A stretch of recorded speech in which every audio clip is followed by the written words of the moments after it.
tout le monde parle, par exemple, de la Syrie de leur façon. Bah, pour eux, ils se présentent devant les Français comme des réfugiés arabes, parfois, des réfugiés syriens. Ils demandent aux Français de respecter leurs coutumes, leurs traditions, leur culture. Mais je me suis dit, c'est pas ces réfugiés-là ou ces migrants-là ne parlent pas exactement comme la tradition de la Syrie.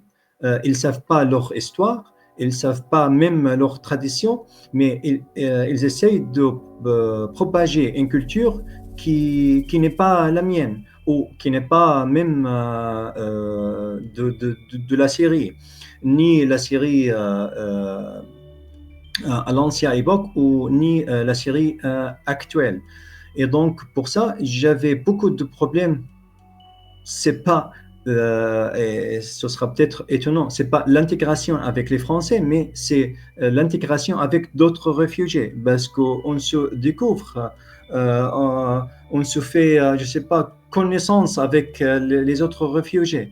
Et donc, ça a été le moment où je me suis dit, il faut vraiment se forger une identité, il faut chercher notre histoire, il faut définir les valeurs syriennes et la culture syrienne, parce que je demande à n'importe quel Syrien à cette époque, qu'est-ce que ça signifie pour toi la culture syrienne?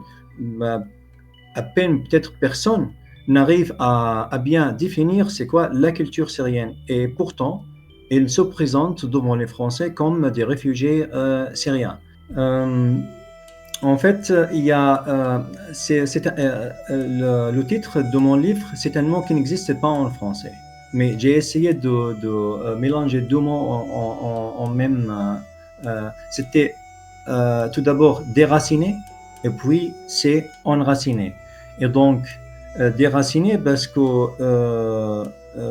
je pense que en Syrie, pendant plus de 14 siècles, euh, les racines, les vraies racines de la Syrie a été effacée, a été ignorée par la plupart des Syriens.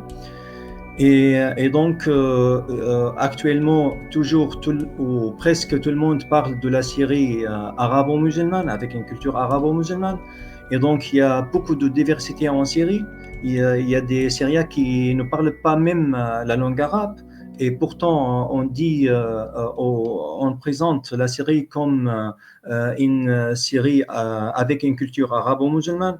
Et donc, on a en Syrie une longue histoire avec la culture gréco-romaine, marquée par la chrétienté aussi. Et la chrétienté et le christianisme est très répandu en Syrie. Et donc, pour ça, j'étais déraciné dans ce sens. Bah, en fait, tout simplement qu'on est vivant. Euh, quand on parle de la société ou la culture gréco-romaine, c'est pas du passé. Je dis à tout le monde, par exemple, que sur mon acte de naissance, et presque pour tous les Syriens chrétiens, c'est inscrit sur notre acte de naissance, c'est notre identité, on est gréco-orthodoxe. Donc, on ne peut pas ignorer notre racine.